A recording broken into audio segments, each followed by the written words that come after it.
A continuar con el tema de modelos univariados que vimos de forma introductoria en la clase anterior.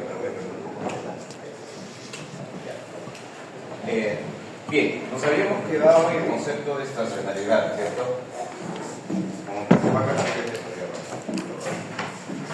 Entonces, acá habíamos dicho respecto a la estacionalidad, pero que era una propiedad del proceso que tenía dos connotaciones, ¿no? Una connotación que habíamos llamado connotación en el sentido estricto, ¿no?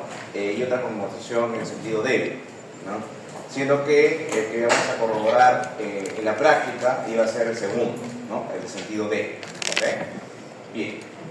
Entonces, estas condiciones, esta connotación de estacionalidad o propiedad de estacionalidad en el proceso estocástico, ¿cómo se ve aquí? La íbamos a establecer sobre el primer y el segundo momento del proceso, ¿sí? Bajo tres reglas, ¿cierto? En realidad son dos reglas, sino que el primero hace referencia a la estacionalidad en amidia, el segundo, la referencia a la estacionalidad, el segundo y el tercero, la estacionalidad en covarianzas. ¿Ok? En el sentido de que se considera tanto la varianza como lo que vamos a denominar ahora la autocovarianza. ¿Sí? La autocovarianza es un concepto que viene de geometría 1, ¿sí? Del cual nace la autocorrelación, en donde básicamente relacionamos el valor esperado, ¿no? En términos de valor esperado, la desviación de YT respecto a su media contra el rezago de J de YT. ¿Sí? Evidentemente, esta misma regla debería aplicar no solamente para el rezago, sino para el adelanto, ¿cierto? Es decir, si yo tuviera acá YT menos su media y lo comparara con YT más J menos la media, la regla sigue siendo la misma. Por eso les decía acá que el factor a considerar en esta covarianza iba a ser la distancia. O sea, no importa si está relacionándose Y contra el rezago, o si estoy relacionando Y con el adelanto. De hecho, un aspecto crucial en el contexto de estacionalidad es que lo que te dice esta regla es que si la relación de Y con su pasado J viene dado por este valor, entonces tú puedes proyectar a futuro cuál será la relación de YT contra su futuro J periodos adelante, ¿no? Dado que la magnitud de esa relación es similar, prácticamente igual en términos de estacionalidad a lo que se relacionó con el pasado. Por eso que los procesos estacionarios, cuando se ponen en práctica y se utilizan para hacer predicción, las predicciones que realizan estos procesos generalmente los realizan en base a lo que ha ocurrido en su historia, ¿no? Es decir, cuando te dicen que va a pasar algo en el futuro, o sea, cuando proyectas, esa proyección denota lo que ocurrió en el pasado. ¿Okay? O sea, depende mucho de lo que pasó en el pasado. Lo que quiere decir que si en el pasado no te ocurrió algo, eso tampoco no lo vas a poder predecir. ¿Sí? O sea, son procesos que dependen de la información pasada, ¿sí? Para hacer esos forecasts. Bien, entonces el concepto de estacionalidad es justamente clave, porque como les decía, señala que los procesos tienen un comportamiento estable en el tiempo, ¿no? O sea, si la relación de Y con su pasado es así, lo que me dice eso es que eso se va a mantener a futuro. Es un comportamiento estable, ¿no? Por eso que estos procesos también se conocen como procesos estacionarios. Bien, entonces vamos a replicar esto de aquí. ¿Okay? Entonces lo que me dice esto es, si un proceso estocástico es estacionario, ¿sí? Ya habíamos dicho que le voy a llamar estacionario, sabiendo que es estacionario en el sentido de verifica esas tres condiciones. La primera es que la esperanza es constante y que la varianza también es constante, ¿sí? O que la autocovarianza, ¿sí? De YT y su rezago con J no únicamente depende de la distancia de YT, ¿sí? Entonces, en base a esto, nosotros vamos a plantear nuestro primer proceso, ¿sí? El primer proceso que vamos a plantear es el proceso que ustedes conocen, de econometría 1, que es este de acá. ¿Sí? Nosotros ese término de acá le hemos llamado el término de error en econometría 1, ¿no? que le hemos dado varias propiedades, hemos dicho que tiene media cero, varianza constante, no autocorrelacionado, homocedástico, etcétera, etcétera. O sea, varias cosas sobre ese error. Entonces, ese error, en el contexto de series de tiempo, es un proceso, ¿sí? Es un proceso estocástico que se conoce como el proceso conocido como el ruido blanco. O en inglés, si quieren utilizar el white noise. O si quieren utilizar las siglas, el WE, o sea, white noise. ¿Okay? Bien, entonces este proceso, por defecto, es un proceso del cual vamos a depender mucho, porque justamente a partir de las propiedades de este proceso se va a poder establecer la estacionalidad de diversos procesos, ¿no? Es como el proceso, ese es un proceso seminal, un proceso básico del cual nacen varios, ¿sí? ¿Ok? Y cuando querramos caracterizar la estacionalidad de esos procesos, nos vamos a basar mucho en este término, no solamente en el contexto univariado, sino también en el multivariado.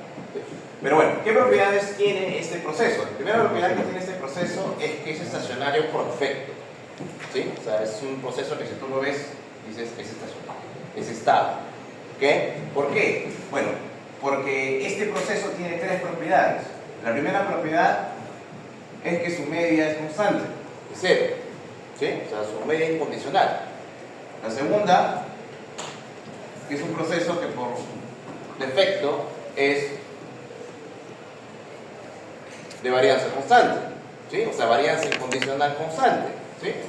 Ojo ahí en una aclaración, ¿ok? Estos momentos que estamos planteando en el proceso estacionario, tanto primer como segundo momento, son incondicionales.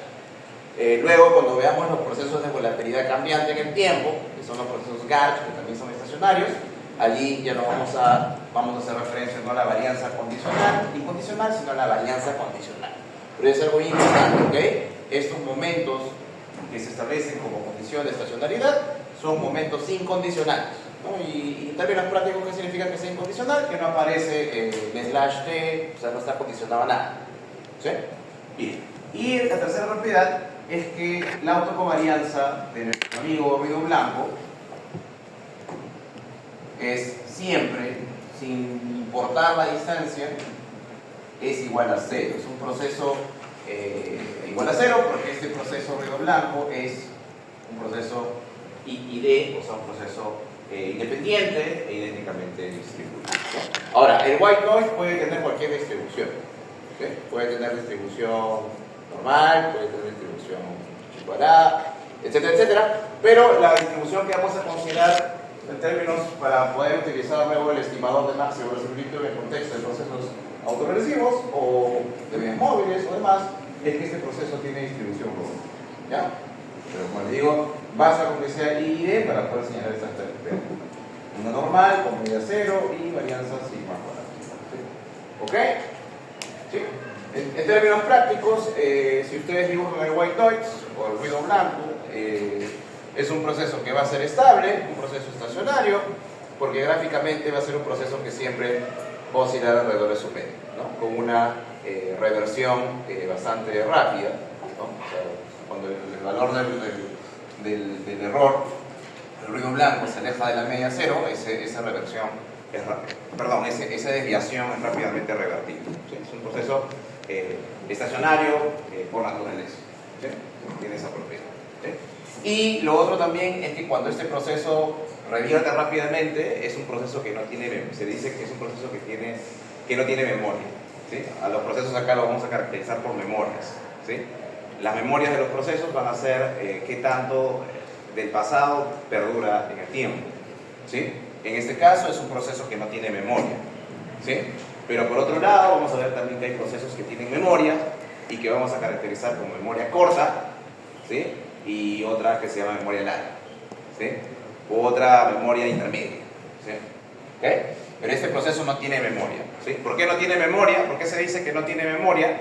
Porque es un proceso que cuando se desvía, a la siguiente puede estar ya revirtió, ¿sí? Es como que rápidamente lo que ocurra regresa a la normalidad, ¿sí?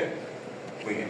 Por esa razón, este de aquí también se conoce como una perturbación, ¿no? O sea, en términos de tiempo, esto se conoce como una perturbación. pero es una perturbación que en términos prácticos se corrige inmediatamente, ¿no? O sea, hay una corrección inmediata, ¿ya? Bien. Ok, este es el primer proceso. El segundo proceso que vamos a ver, y que van a ver mañana con Facundo en la aplicación con RStudio, ¿sí? Es el proceso denominado el proceso autoregresivo. ¿Ok? En el proceso, la especificación del proceso autoregresivo va a ser la siguiente. Vamos a hacer ahora así, Y sub t.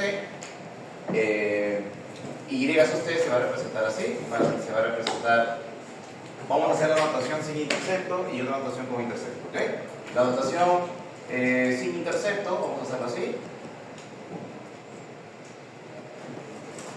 De esta forma.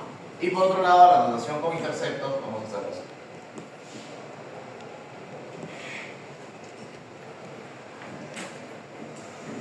¿Se ve? ¿Se ve, verdad? ¿No prende la luz? Sí se ve, ¿verdad? Ok, perfecto. Ahora, este proceso que está acá es un proceso que su estacionariedad va a depender no solamente del ruido blanco, sino también del valor de este parámetro de acá. Este parámetro se llama el parámetro del componente autorregresivo. Este parámetro, o sea, parámetro autorregresivo. Lo que vamos a demostrar es que para que este proceso cumpla la estacionalidad, ¿sí? O sea, para que un proceso como este cumpla la estacionalidad, lo que vamos a tener que establecer es una condición de estacionalidad.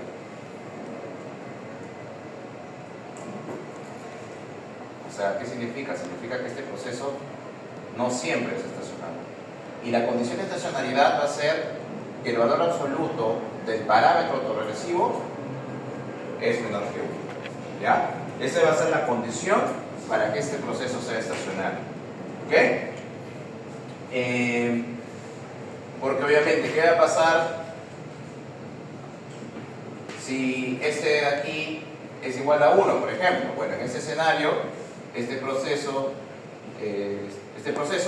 va a dejar de ser estacionario y se va a llamar un proceso ya no estacionario. Entonces, toda la parte referida a estacionalidad la vamos a verificar en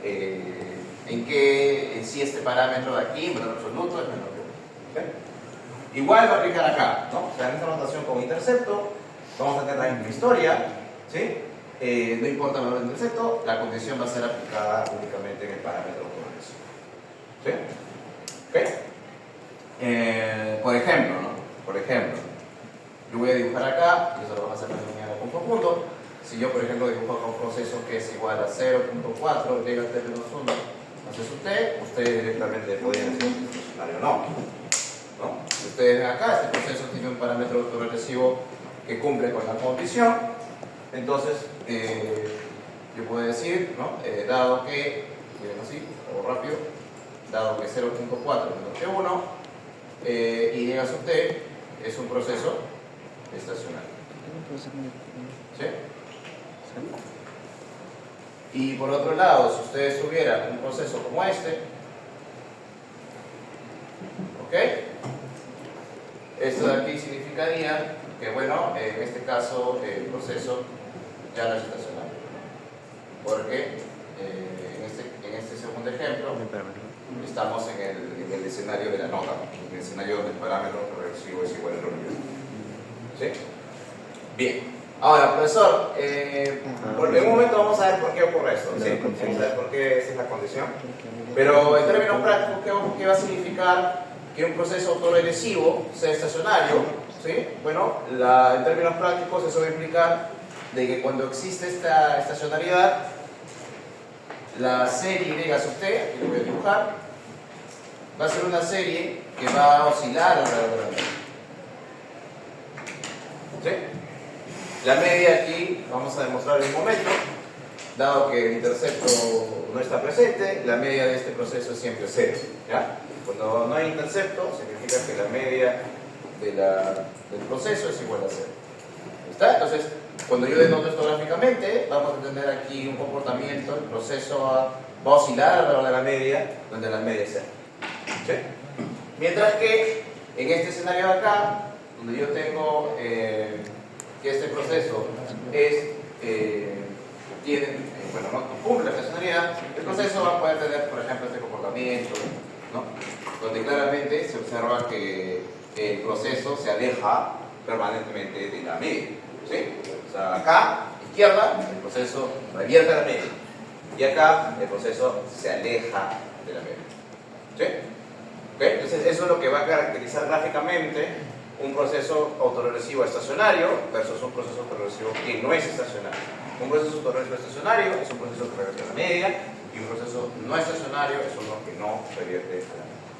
¿Okay? Bien. Ok. Ahora, si ustedes comparan gráficamente, aprovechando que dicen los gráficos, en este caso de aquí, si vamos al concepto de estacionalidad, vemos que la perturbación no se corrige inmediatamente, ¿cierto? O sea, si vemos acá, por ejemplo, ¿no? Si yo le pongo estos periodos, ¿no? Este es el periodo 1, por ejemplo, este puede ser el periodo 5, puede ser el periodo 12, el periodo 18, el periodo 25. ¿Qué ocurre entre el periodo 1 y el periodo 5? ¿No? Ocurre de que cuando la serie se desvía, o el proceso se desvía de la media, ¿no? La desviación no se corrige de forma inmediata, ¿cierto? O sea, no ocurre lo de allá, ¿no? El proceso se aleja de la media, ¿no? Por 5 periodos, y recién en el quinto periodo revierte, ¿sí? Luego, cuando en el quinto periodo el proceso se aleja de la media, no revierte inmediatamente, sino que regresa a la media en el periodo 12. En este caso, a diferencia de este de aquí, ¿qué estamos observando? Estamos observando que este proceso de allá ya es un proceso que tiene memoria, ¿sí? ¿Por qué tiene memoria? Porque cuando ocurre una desviación de la media, ese proceso no regresa inmediatamente, sino que se mantiene un tiempo lejos de la media, ¿sí? Ahora, obviamente no es tanto tiempo, ¿no? O sea, igual revierte, ¿no? Por eso se dice que este proceso de acá es un proceso que tiene memoria, pero memoria de tipo corta, ¿sí? Este es un proceso que no tiene memoria, y este es un proceso que sí tiene memoria. ¿Sí? Y profesor, ¿y de qué sirve que ocurra este comportamiento, verdad? Bueno, este comportamiento es justamente lo que vamos a asociar a lo que conocen ustedes en macroeconomía, o por ejemplo en el modelo CRBC, por ejemplo, cuando hay un shock, ¿sí? Un shock, ¿qué puede ser? Puede ser un shock de productividad, puede ser un shock de costos, un shock de gasto, ¿sí? O sea, ¿qué es un shock de gasto, por ejemplo? Que el día de mañana, por ejemplo, en el presupuesto público se decide reducir fuertemente el presupuesto en salud y educación, por ejemplo, ¿sí? Y eso obviamente va a generar, ¿qué va a generar? Va a generar que al cierre de este año y posiblemente al año que viene, el PBI se contraiga, ¿no? Evidentemente, en la medida que los agentes económicos acomoden sus expectativas, en la medida que el sector privado por sí mismo impulse el crecimiento, esa contracción va a desaparecer, ¿no? Entonces, este comportamiento es justamente, digamos, asociar económicamente a el escenario cuando ocurre un shock y ese shock perdura en el tiempo, ¿sí? O sea, acá, por ejemplo, un shock en promedio, ¿cuánto tiempo dura? Entre 5 o 7 periodos, más o menos, ¿no? Eso es más o menos lo que dura un shock, ¿sí? ¿Y por qué es importante caracterizar la duración de un shock? Porque como ustedes bien saben, de su teoría macroeconómica, ¿qué hacen los hacedores de política? Los hacedores de política buscan suavizar los ciclos económicos, ¿no? Buscan suavizar los ciclos económicos en términos de magnitud, ¿sí? Y en términos de persistencia. Si tú sabes que un shock, entonces, dura entre 5 o 7 periodos, estos son trimestres, por ejemplo, ¿qué tienes que hacer? Tienes que implementar medidas que ayuden a corregir más rápido, o lo mayor posible, el shock, o medidas que busquen proteger a los agentes económicos que van a estar afectados mientras que el shock ocurre, ¿sí?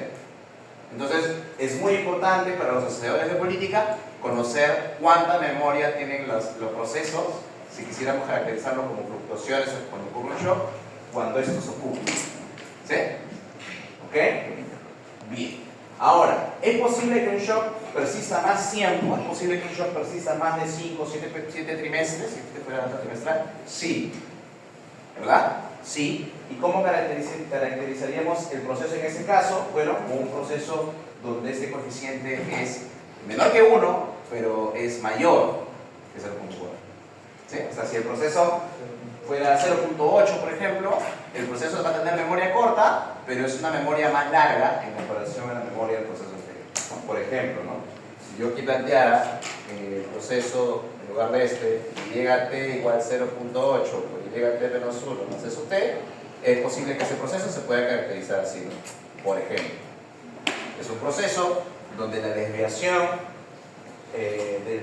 genera el shock respecto a la media no dure entre 5 a 7 periodos, sino dure 12 a 14 periodos. Es un shock más persistente, se dice. Por esa razón, estos coeficientes también se asocian a lo que vamos a conocer como la persistencia del shock. En la medida que ese coeficiente sea más cercano a 1, significa que el shock que va a ocurrir va a ser más persistente. ¿Y cuál sería el escenario que a ustedes les preocuparía más? ¿El shock persistente o el shock menos persistente? El más persistente, ¿cierto? Porque significa que más tiempo va a durar el shock. ¿Sí? ¿Sí? Entonces, por esa razón, los procesos estocásticos y sobre todo estos procesos autoreversivos permite caracterizar justamente cuánto dura un shock y cuál es el signo del impacto del shock, ¿no? También es importante eso, saber si el shock va a ser un shock que impacta positivamente o negativamente. ¿Sí? Bien. Ahora, y en el caso de la derecha, ¿qué ocurre? En el caso de derecha ocurre que, bueno, aquí ocurre un shock también, pero aquí ocurre que el shock tiene un impacto permanente, ¿no? O sea, el shock ocurrió y la serie pues se fue totalmente de su media, nunca más regresó, ¿no? Este es un proceso que se conoce como un proceso con memoria larga. ¿Sí? Un proceso con memoria larga. Por ejemplo, ¿qué tipo de shocks pueden generar impactos de largo plazo, ¿no?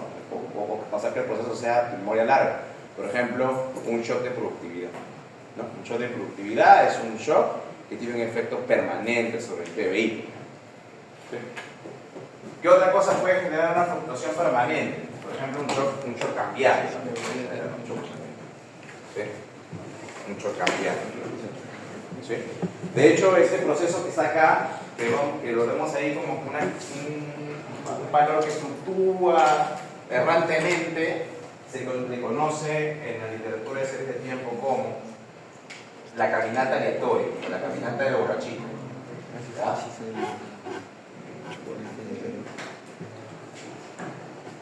¿Por qué caminata aleatoria? Porque tú partes de acá, el choque ocurrió y ya la serie se va sola. No tiene un patrón definido. Puede ser así, como puede ser también, o sea, va a depender de lo que salga.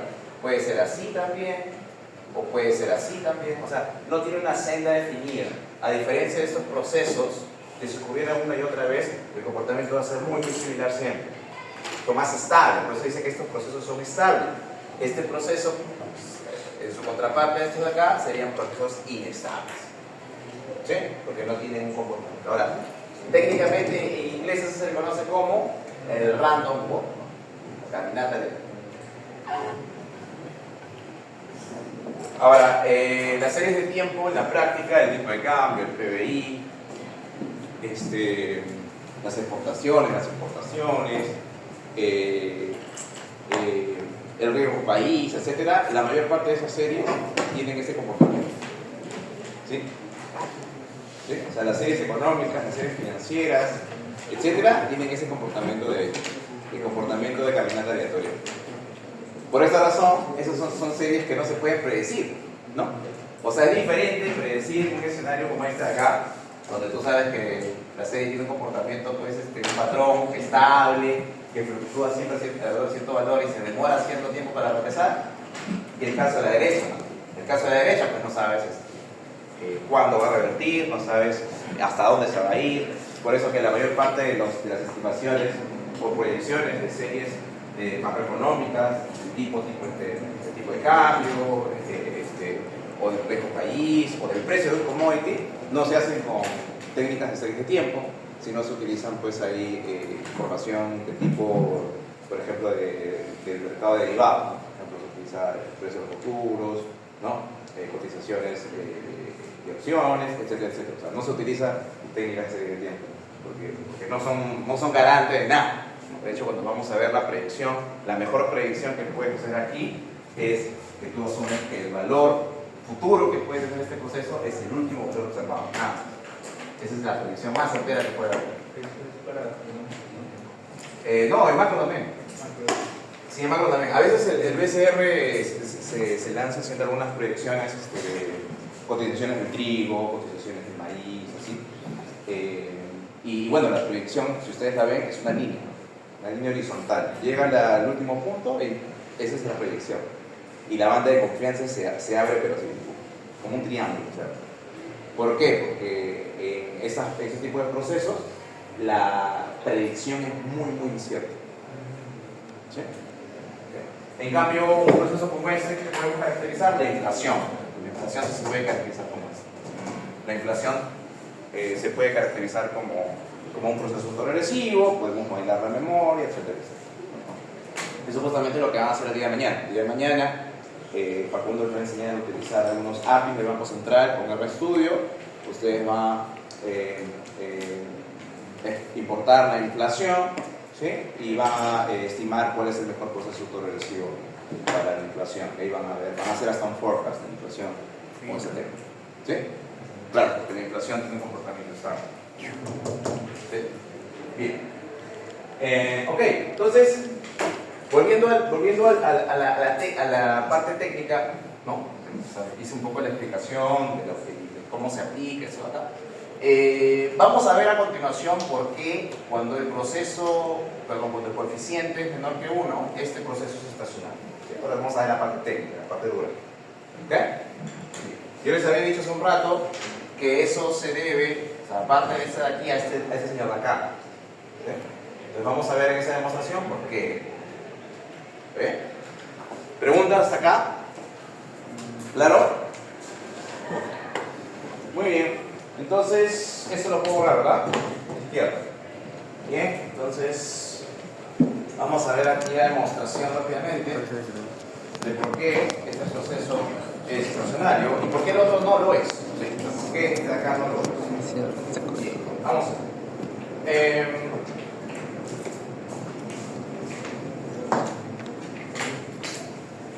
Vamos a hacer lo siguiente. A ver, tenemos acá este proceso.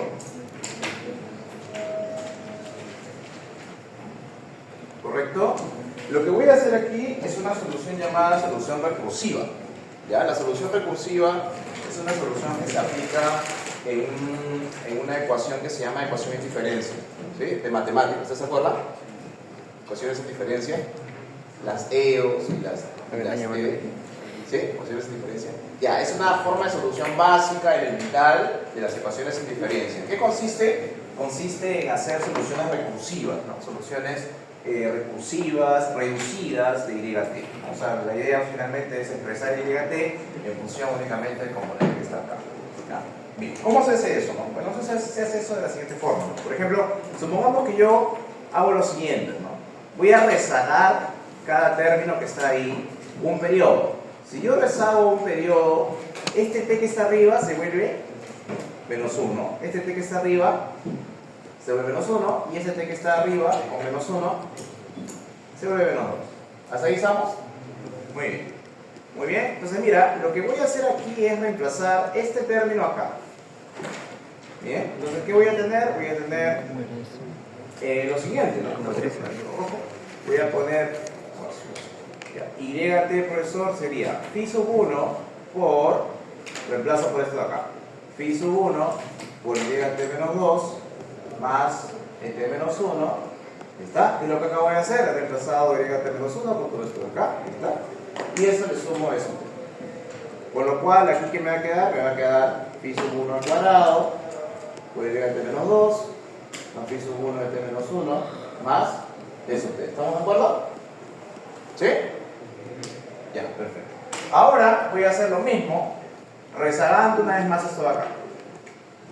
Si yo rezago esto de acá una vez más, tendría, bueno, YT lo rezago a t menos 2, aquí sería phi 1 por t menos 3, ¿no? T menos 2 rezago un periodo, y acá tendría t menos 2, ¿verdad? ¿Qué es lo que voy a hacer ahora? Lo que voy a hacer ahora es reemplazar esto acá. Y si ustedes reemplazan eso, ¿qué les va a quedar? Les va a quedar esto, les va a quedar phi1, YT, perdón, es phi1 al cubo, por YT menos 3, más phi1 al cuadrado, perdón, phi1 al cuadrado por de menos 2, ¿sí? Más phi1 por menos 1, más eso, ¿correcto? ¿Está bien? Eso les va a quedar si ustedes reemplazan esto aquí, ¿sí? ¿Estamos de acuerdo? Entonces, si ustedes se dan cuenta, hay algo en común que va generándose en la medida que yo voy aplicando la técnica recursiva hacia atrás. ¿Qué va pasando? Va pasando que en el lado derecho siempre aparece una potencia de phi, ¿sí? Multiplicado por un rezago que es exactamente equivalente a la potencia, ¿no? Por ejemplo, acá es al cuadrado, acá está menos 2, acá es al cubo, acá está menos 3, ¿sí? Y aquí, los términos que están a la derecha, ¿qué aparece? Aparece siempre un phi1 multiplicado por el rezago de la potencia de phi1. Por ejemplo, ¿no? Este es pi elevado a la 1 por et menos 1 más phi a la 0 por et menos 0, ¿no? ¿Verdad? Sí. Acá también. Phi al cuadrado por et menos 2, phi sub 1, t menos 1 y es un t solito, phi a la 0 por et menos 0.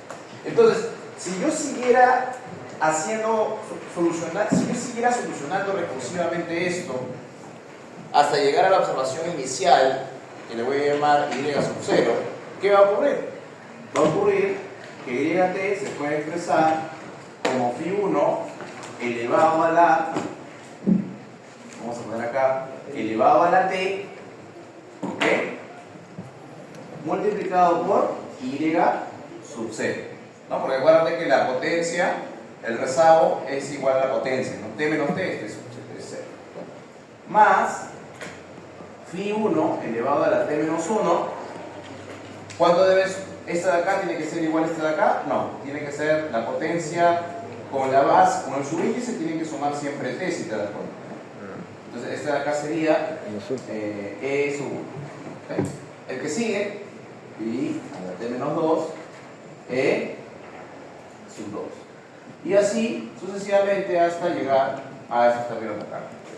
Por acá, phi1 al cuadrado, t menos 2, phi1 por t menos 1, más eso.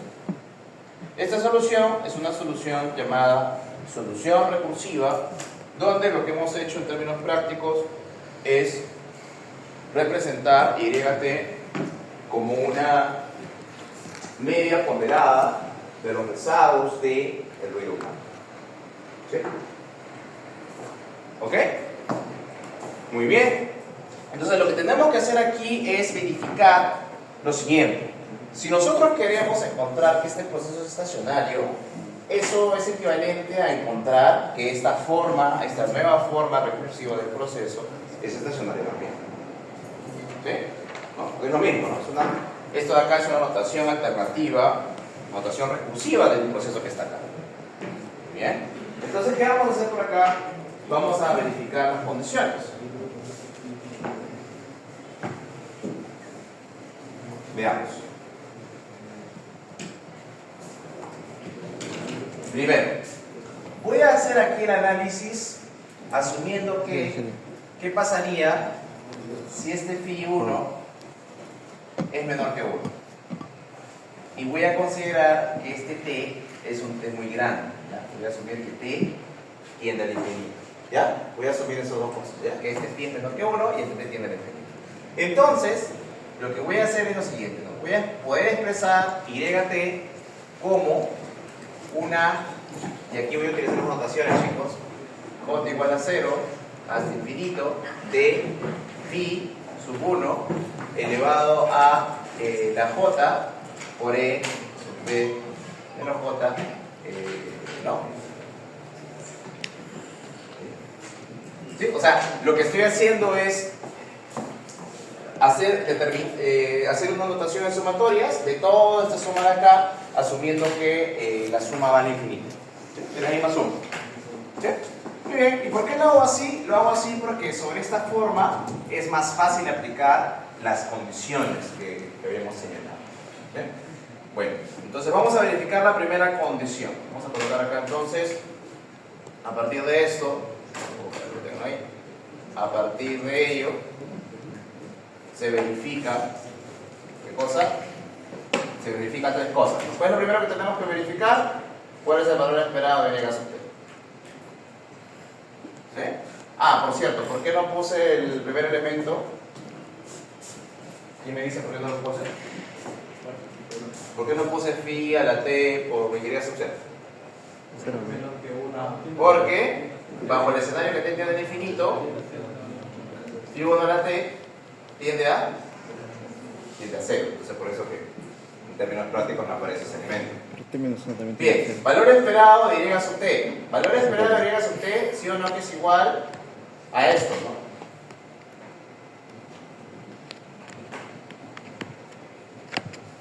¿Sí o no? La esperanza entra al único término aleatorio dentro de la suma. Ese término no es aleatorio. La suma, pues, la esperanza entra linealmente y el único elemento al que va a atacar la esperanza es este término de acá. ¿Pero cuánto vale eso? Nosotros hemos visto que un proceso que es ruido blanco, es decir, E sub t para cualquier valor del tiempo, esto es igual a 0. Con lo cual, la esperanza de y sub t es 0, es constante, no depende del tiempo. ¿Verifica la primera condición de estacionalidad? Sí. ¿Sí? Verifica la primera. ¿Con eso podemos decir que el proceso es estacionario? No, todavía no. ¿Ok? Bien, veamos ahora. ¿Me sigue acá? ¿Esto acá? ¿Se perdieron en algo? Veo algunas caras. ¿Tienen dudas? Bueno, el que llegó recién. Corriente. ¿Los demás? ¿No? Ok, bien. Vamos ahora a la varianza, chicos. La varianza, esa formulita acá. Creo que con el metrivo no la hemos visto, pero a ver si me dicen cuál es la fórmula de la varianza. ¿Cuál es la fórmula de la varianza? La suma de j0 al infinito de phi 1 elevado a la 2j por la varianza de sub t menos j más dos veces la doble sumatoria ¿no? y diferente de esperanza de t menos j multiplicada por t menos i, por decir algo, donde i vale en este caso de 0 a infinito, j de 0 a infinito, donde i es diferente de j. ¿Sí? Esa es la fórmula, ¿no? O sea, es la fórmula de la covarianza, ¿no? O sea, la varianza de la suma de elementos es, lo que te dice esa fórmula es la suma de las varianzas de los elementos más dos veces las covarianzas de los elementos cruzados. ¿Sí? En términos de notación matemática es ese que está ahí. ¿Sí? Lo pueden comprobar con una suma de tres elementos y verificar que es la fórmula. ¿Sí? Pero, profesor, ¿y ahora cómo sumamos eso de acá? Pues no te preocupes, porque el ruido blanco tiene una propiedad muy importante que me dice lo siguiente. ¿Qué me dice el ruido blanco? Me dice que esto es 0, ¿no? Porque el ruido blanco tiene la propiedad de que la autocovarianza de orden J, sea cual sea el orden de J, es siempre 0. Perfecto. Y ese término de acá, sigma cuadrado, le vamos a llamar sigma cuadrado sub e, ¿ya? Sub e para hacer notación que es la varianza de ruido blanco. Perfecto, profesor. ¿Qué me queda acá entonces, profesor? Esta es una constante, ¿cierto? Es una constante, sale la constante y me va a quedar acá, profesor, esto que yo lo conozco muy bien en mi curso de RM del colegio. Este es phi 1 elevado a la 2j, profesor. Esta es una serie, ¿cierto? Es una serie. Es una serie geométrica con razón de phi 1 al cuadrado, ¿cierto? Y como phi 1 al cuadrado es una razón menor que 1, dado que phi menor que 1, esta serie es una serie que converge. ¿Sí? ¿Se acuerdan? RM, colegio. ¿A cuánto converge? Converge a un ratio que es 1 sobre 1 menos la razón. ¿No? ¿Se acuerdan? Entonces, ¿esto qué es igual? A ver. Por 1 sobre 1 menos la razón. Ese es el valor de la serie convergente. ¿Sí? Por si acaso, si no se acuerdan, esa serie convergente de REM, nota recordatoria, si tienes 1 más Q más Q al cuadrado, la fórmula, ¿no?, del libro. Y es una serie, ¿no?, donde Q en valor absoluto es menor que 1, esto es igual a 1 sobre 1 menos 1. ¿No? Bien, entonces ya tenemos la fórmula de nuestra varianza. ¿Qué podemos señalar? Podemos señalar que la varianza también es constante, ¿no? Porque sigma cuadrado es constante y phi también es constante, cumple entonces la segunda condición. ¿Está bien? Cumple la segunda condición. Perfecto. ¿Con eso podemos decir que este proceso es estacionario? Todavía no, porque nos falta una de las condiciones de la autocovarianza, ¿no? Y eso es lo que nos falta hacer por acá. Entonces presten mucha atención en esta última porque esta es la que vamos a utilizar ustedes en los exámenes, en todos los problemas cuando yo les ponga procesos más complicados. Eso no es un grupo, es una regla, ¿no? Es muy sencillo. A ver, veamos por eso. ¿Qué está haciendo acá? Es lo siguiente. Veamos. A ver, profesor, ¿qué tengo que demostrar? Tengo que demostrar en esta tercera condición que esta autocovarianza únicamente depende de la distancia y no depende del tiempo, ¿sí? O sea, eso es lo que tengo que demostrar. Muy bien.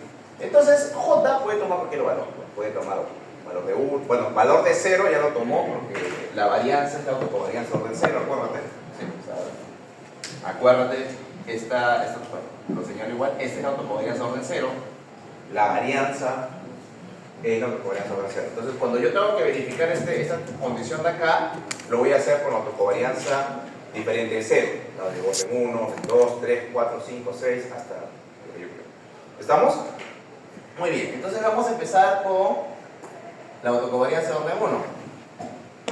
¿Ok? Por acá vamos a hacer la autocovarianza de orden 2. Y por acá vamos a hacer la autocovarianza de orden 3. Perfecto. A ver, autocovarianza de orden 1, profe. ¿Cómo se calcula la autocovarianza de orden 1? La fórmula, ¿cuál es? Valor esperado de la desviación de YT respecto a su media, ¿no? ¿Cuánto vale la media? Vale 0, por eso lo pongo. Multiplicado con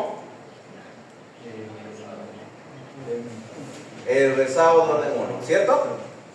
Aquí YT con el rezago de orden 2 y aquí el rezago de orden 3. Muy bien, perfecto. Ok, a ver, veamos. ¿Cómo podemos hacer acá, profe?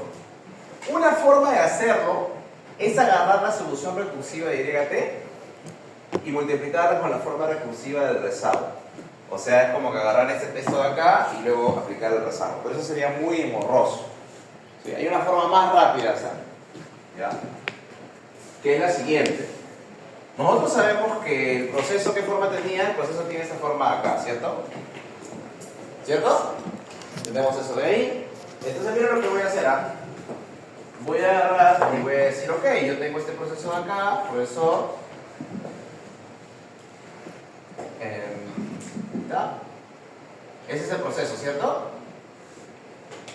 Muy bien. Ah, y me falta acá, ¿qué me falta? Esto, ¿no? Ya mira, tú quieres un producto, ¿no? De YT con YT menos 1. ¿Ya? ¿Qué voy a hacer? Ah, mira, están los problemas. Multiplica acá T menos 1. Acá también tienes que multiplicar esto 1 con T menos 1. Este sería el cuadrado y este sería T menos 1. ¿Ok? Es más, acá creo que mucho espacio. Podría ser algo, un espacio más reducido. Pues acá es T y acá y T menos 1. ¿Qué me falta? Ya tengo el producto. ¿Qué me falta? De aplicar la esperanza. Muy bien, aplicar la esperanza. Muy bien, entonces acá yo tendría la esperanza, profesor. De YT con YT menos 1 es igual a phi 1 por la esperanza de YT1 al cuadrado. ¿No? Más la esperanza de E sub T por YT menos 1. ¿Cierto? ¿Esto cuánto vale? dada que la especificación asume que esta variable es exógena, ¿sí? ¿No? Entonces, esta variable no tiene ninguna relación con el ruido blanco. ¿Sí? Por lo tanto, la esperanza de este producto sería igual a 0. ¿Ok? Esa es una forma estadística. Una forma intuitiva de entender esto es la siguiente.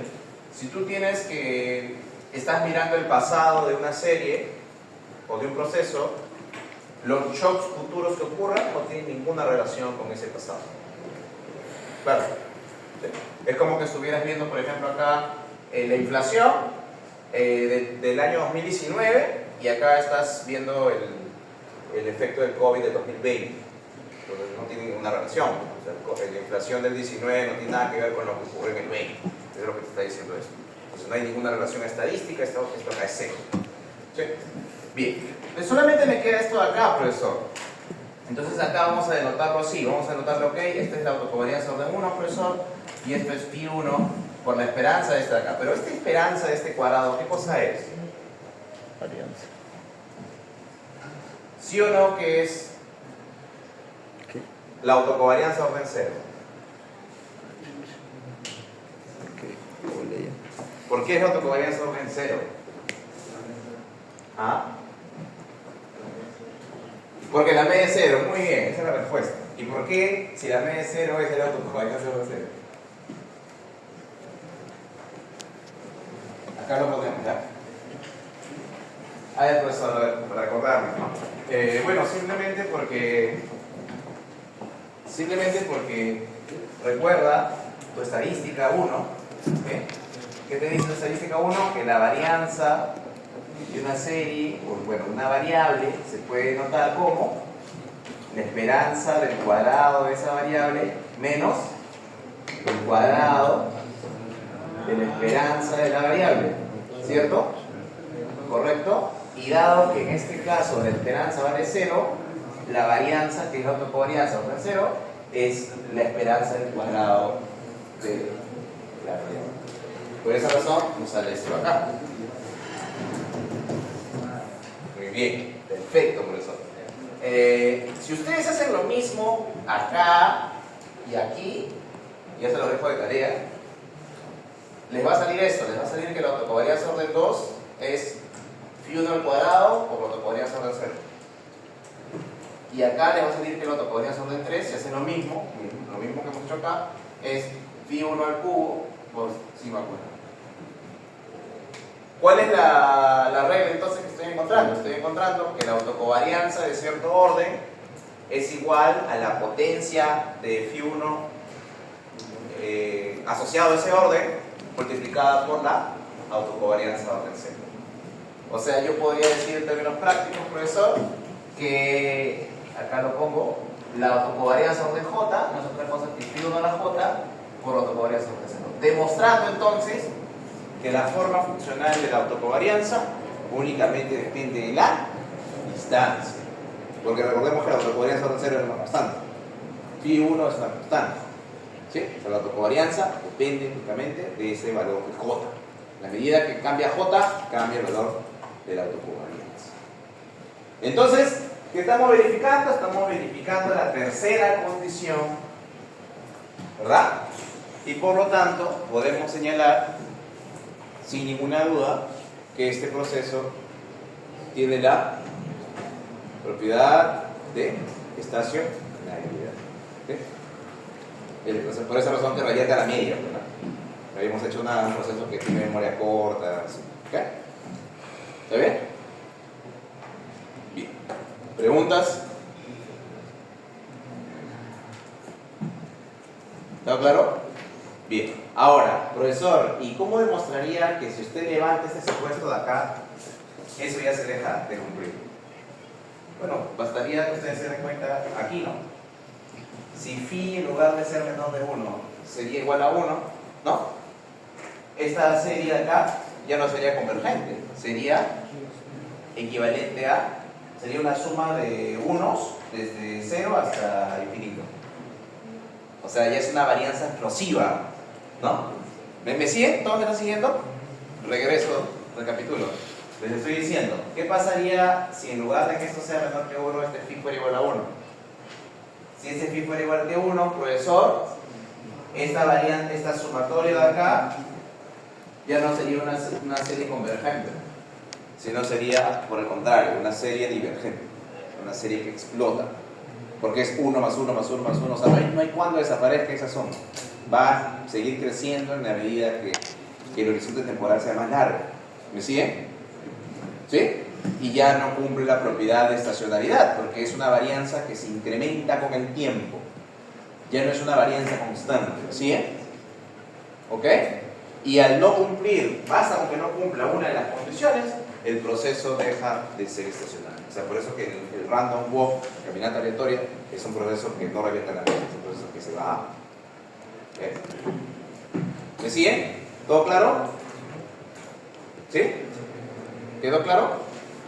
Y es más, cuando tú tienes una varianza que se incrementa con el tiempo, eso justamente me va a llevar a que si yo quiero hacer un forecast de más largo plazo, son forecast acá a un año, por ejemplo, las bandas de confianza van a ser muy, muy grandes, porque la varianza, la incertidumbre es mucho mayor. ¿Sí? En cambio acá no, acá lo que va a pasar es que el forecast es muy estable. A ver, para que solamente me entiendan. Estoy hablando, de repente lo estoy hablando y estoy siendo muy técnico. A ver, gráficamente, ¿ya? Gráficamente, por ejemplo, yo acá tengo la inflación, supongamos que la inflación está en promedio en 2%, ¿ok? Y está fluctuando así.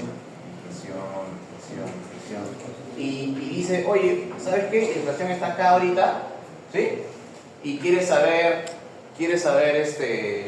su forecast. Supongamos que este es el cierre del 25, serie trimestral, ¿ya? Serie del 25, y tú quieres proyectar la inflación, pues no sé, pues, al cierre del 26, un año, ¿sí? Entonces tu forecast, acá lo vas a hacer, no sé, tu forecast va a ser algo así, ¿no?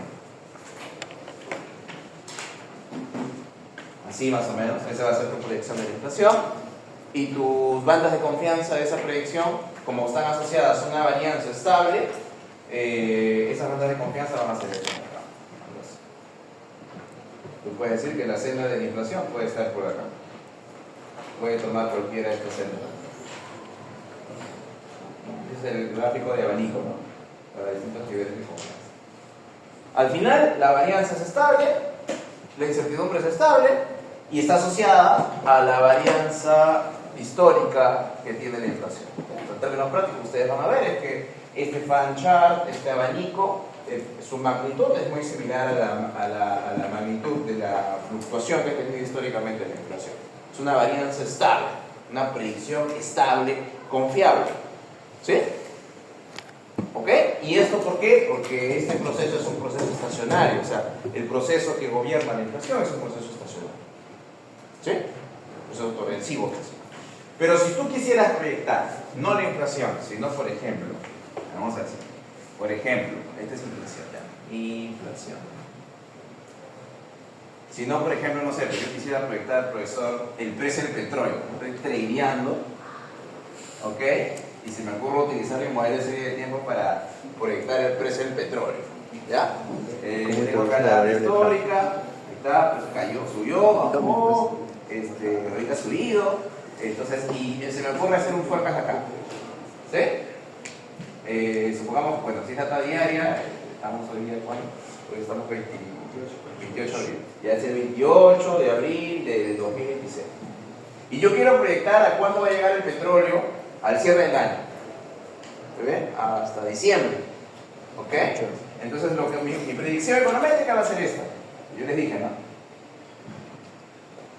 Voy a asumir, bueno, acá no parece constante, voy a asumir que mi forecast es este, ¿ya? Es el precio que tengo ahorita. ¿Sí? Pero ¿qué va a ocurrir con la banda de confianza? La banda de confianza van a ser así. ¿Cuál es la diferencia entre las bandas de arriba y las de abajo? Que estas bandas se abren cada vez más a medida que el tiempo transcurre más. ¿Sí? Lo que significa que en esa predicción hay mucha, pero mucha incertidumbre.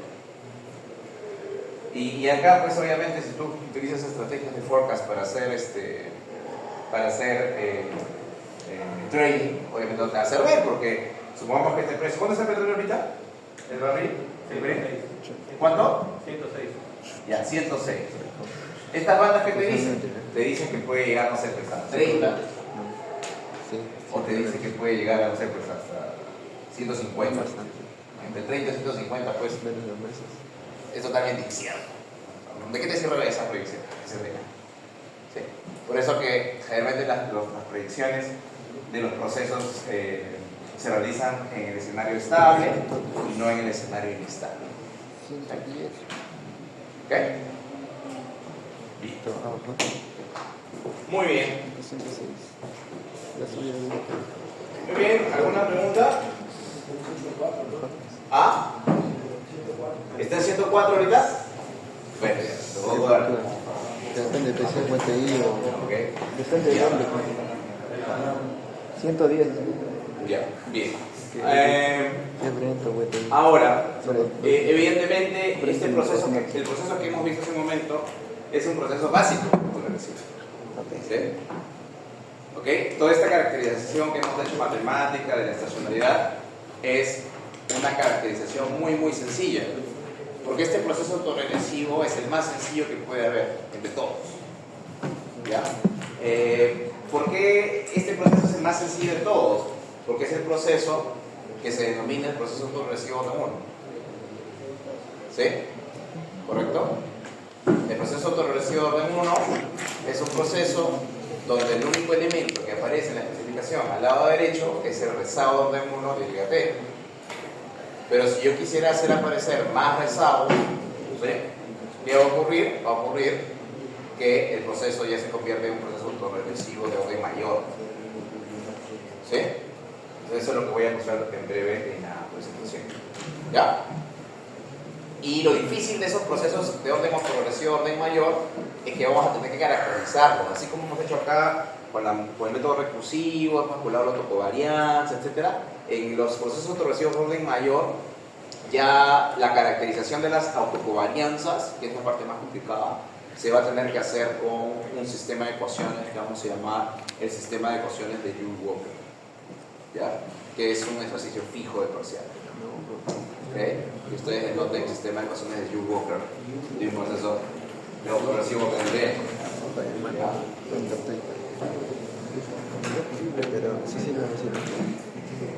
Bien, ahí está. Vamos a ver todo esto que está acá.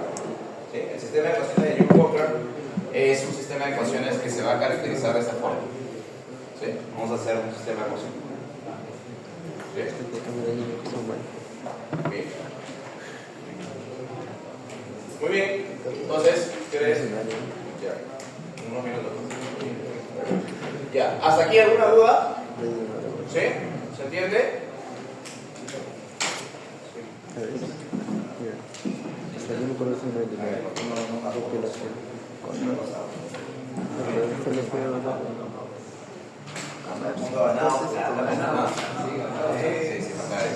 Falta un partido.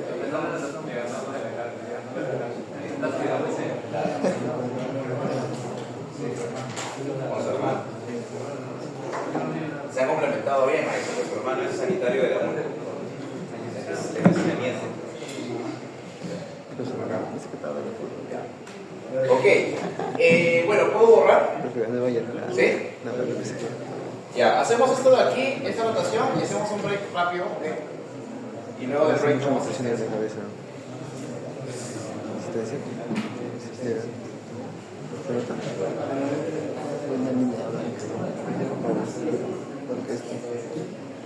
Muy bien, a ver. Mucho me pusieron. Con razón mis antiguos lentes eran plomadas, cosas así. Eso no me la cabeza. Ok, entonces veamos. Sería muy útil si no hubiese conocido el grado. Este proceso que hemos visto es el autorregresivo orden 1. Vamos a ver ahora el proceso llamado proceso autorregresivo orden P. ¿Cuál es la diferencia entre orden 1 y orden P? Que aquí la notación utiliza ya no solamente el rezago de orden 1, sino el rezago de orden P. característica tienen los procesos autoresivos de orden mayor? Son procesos que tienen una memoria más larga. ¿Sí? El texto en inglés. ¿Sí? Mientras más rezagos hay en la tabla autorregresiva, significa que la reversión a la media suele ser más lenta. Sí, suele ser más lenta. Hay más persistencia del shock sobre la serie, ¿ok? Y se desvía más tiempo. ¿Ya? Bien. ¿Ok? Bien, por ejemplo, un proceso autorregresivo de orden 2 con intercepto, ¿ok? Este intercepto, por cierto, en la literatura, en el lenguaje de serie de tiempo le vamos a llamar el drift. ¿Ya? Así se le llama, así como drifting. Ya, aquí el intercepto recibe el nombre de drift. ¿Ya? Luego, cuando veamos la parte de raíz unitaria, vamos a hablar del proceso con drift, sin drift, con thread, con drift. O sea, podemos ahí encontrar bastante jerga de la serie de tiempo. ¿Ya? Pero ya les voy adelantando que el intercepto tiene ese nombre puñado llamado drift. Entonces, una consta, es el drift. Bien, entonces un proceso autorregresivo de orden 2 con drift sería este de acá, C, ¿ya? Más Pi1 por rezago de orden 1, Pi2 de menos 2, más profesor, una pregunta. ¿El tratamiento con drift hace que la caracterización que hicimos en el ejercicio anterior cambie? Por ejemplo, ¿no? Acá una nota, ¿ok? Una nota mental. Profesor, si usted hubiera hecho el mismo análisis que hizo hace un momento en un proceso con drift, ¿no? Así, por ejemplo, ¿hubiera cambiado algo todo? La respuesta es no. Lo que hace el drift simplemente es reconocer que la media del proceso es diferente de cero, nada más. Y lo segundo que hace un drift, así como en procesos en el modelo lineal general, es que este phi sub 1 recoge la fluctuación de la dependiente respecto de su media, cuando esta variable cambia respecto de su media. A ver, aterricemos esto. Bien, si nosotros tenemos que este proceso es estacionario, este proceso tiene una media mu, ¿sí? Vamos a poner así. El valor esperado, el valor esperado de YC es el valor esperado del drift más pi sub 1 por el valor esperado de menos 1 más el valor esperado de YC. ¿Están de acuerdo o no? ¿Sí? Aplicando esperanza, perfecto. A este de acá yo le voy a llamar mu. Este es un drift que es una constante C. Este es pi1 y esto es mu. Y esto vale 0. Entonces lo que voy a hacer acá es restemos la ecuación I con la ecuación 2i. Restamos estos dos. ¿Y qué me va a quedar? Me va a quedar que YT menos mu es igual, el drift se va, y me va a quedar que es pi1 multiplicado por YT menos 1 menos mu más eso t. ¿Qué es lo que he hecho entonces gracias al drift? Es que he podido representar el modelo de desviación al respecto de la media. ¿Sí? O sea, la única diferencia entre incorporar un drift y no incorporarlo es reconocer que la modelación no se hace alrededor de 0, sino se hace alrededor de la media. ¿Sí? Si quieren, a veces le pueden llamar, si no quieren que aparezca, le pueden llamar, como hace Hamilton, por ejemplo, le llama este YT tilde, y este es pi1, y YT menos 1 tilde, más eso que es el mismo proceso que hemos trabajado hace un rato. ¿Sí? Por lo tanto, la condición de estacionalidad del proceso autorregresivo es exactamente la misma al caso en el cual no incorporamos intercepto. ¿Sí? Exactamente lo mismo, o sea, depende únicamente de pi1, nada más. ¿Sí? ¿Ok? La esperanza de allá. cambiaría, ¿no? ¿Cómo? ¿Acá? O sea, en el anterior no sería ya, claro. El valor del mu es diferente. Si ustedes quieren calcular el valor del mu, si quieren calcularlo, lo pueden hacer también. Porque mira, ¿qué tendríamos acá? Tendríamos eso, ¿no? Mu es igual a C más pi1 por mu, ¿verdad? Si tú despejas mu es igual a C, este es el valor de la media.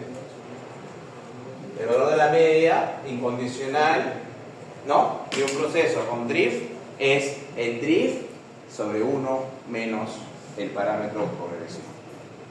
¿Sí? Nada pi. Ven acá. Profesor, entonces acá no tenemos problema, ¿verdad? Claro, acá el que haya drift también con pequeña. Podrías representarlo así, como también podrías representarlo así. Lo desajusto. ¿Qué metal? ¿Correcto? Donde la media, en este caso que sería igual, O sea, así ahora.